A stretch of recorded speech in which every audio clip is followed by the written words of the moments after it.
Paingon-ingon lang mo. Nga ako si Imelda Papin. Magyaw-yaw na ganit ko. Paingon-ingon mo na anapod si Imelda Papin. Pero tanawan ninyo ni akong trabaho. Oh, para oh. Isang pagpila ka buwan magira ang incheck diri sa bukid di may gutomon kay naa may mga tanom magtanom tag balanghoy.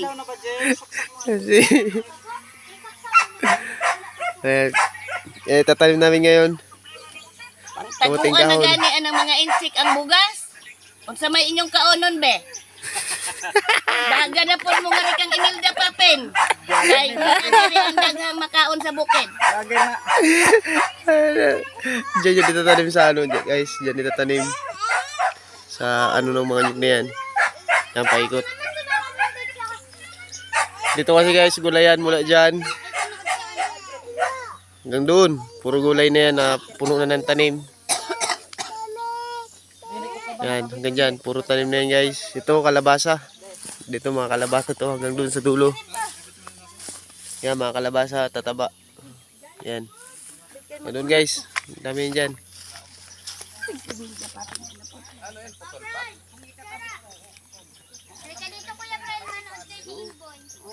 Oh. Tuwa na si Imelda Papin guys. Naguna na si Imelda. Kaning bataan niya. Ano si Imelda Papin guys? Imelda Papin guys. Kining bukira di ini amo nang humam ramig bukid kay kami pobre mi wa mi yuta. Pero nasa mindset lang na sa tao. Kung gusto gud nimo mag gaan imong buhay bisag sa bukid ka nagpuyo, magkugi ka pagtanom. Kani mamunga gani ni dako maning kwarta. Kanang mga tawa ng bayan adlaw-adlaw maghapon nagpinalitay anang palingke. Unsa may ilang paliton kung way pobre nagtanom. Paniguro na mo diya. Trabaho na mo. Yan ang Imelda Papin ng Bukid Bay. Kalalangot mo. Sigig ingon pobre, sigig ingon way kwarta. Imelda Papin of Farm.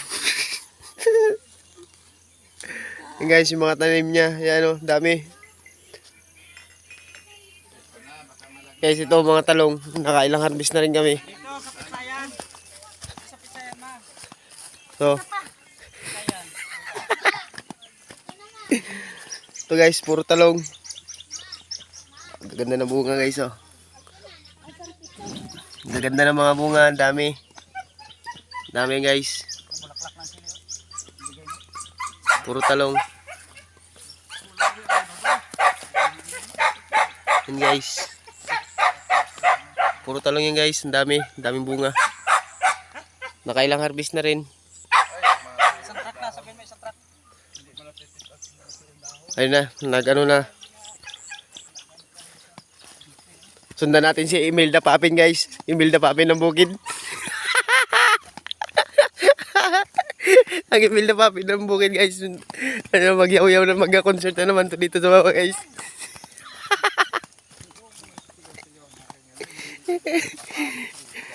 Yan yung asawa ni Imelda Papin guys na naka-silver po guys. Taga-Bukid lang yan guys.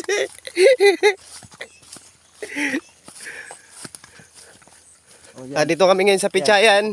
Paksi dira sa Yan. Yan yung Pichayan. Ito yung mga Pichay. Unsa ka mong sunod-sunod sa ako ang mga tawhana mo? Ako daghan kay kong trabaho. Dili mo direk samok-samok sa ako. Imelda Papin guys, nagka-concert. Yan mga tanim. Nawon daw na ako ni ako Mga pichay. pichay ugwa ba ni mga. Guys, dami mga Pichay. Yan, Pichayan guys. Uy, lamian naman lang sa pitsay. Sardinas lang yan guys. Fight na. Jimboy!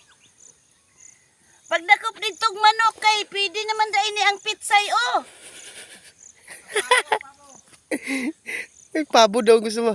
May naay manok dito nga kanang di naman ka tumangitlog. Ihawa to kay butangan natong pitsay kalami. Kalami Guys, ani. Kani oh.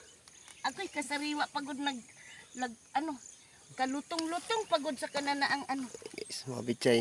Dami. pitsay. Oh, kini. kini pa bay atong paliton anak ako di hindi ako nagagalit sa mga tao. Ang pinapagalitan ko lang yung mga anak ko kasi tinuturuan ko sila na hindi maging tamad. Ang problema, umaasa na lang sila sa mama nila na si Imelda Papin daw. Sige na lang ka, ang kanta po na kuros. Ito guys yung ito tataniman pa ito, maliliit pa. Ito may mga tanim na rin. Kaso yan, maliliit pa sila guys, bagong tanim. Yan mga bagong tanim. Yan guys, sagingan yan guys, sagingan. Ayun sagingan. Tanawan ni anak. Tsaka kalamansian yan dyan. Yan, puro gulay na yan. Tanawan ni anak ang pipino. Oh. Saan pipino mo? Kini. Ito. Kani.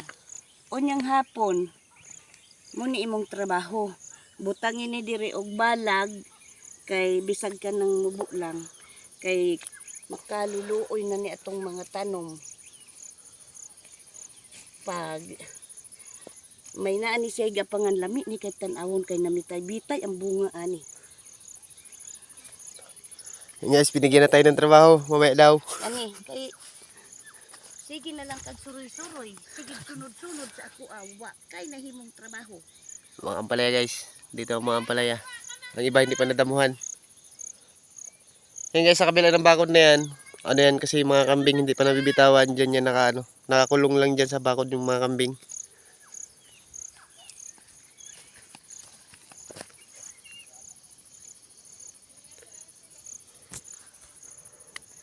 So guys, what's up?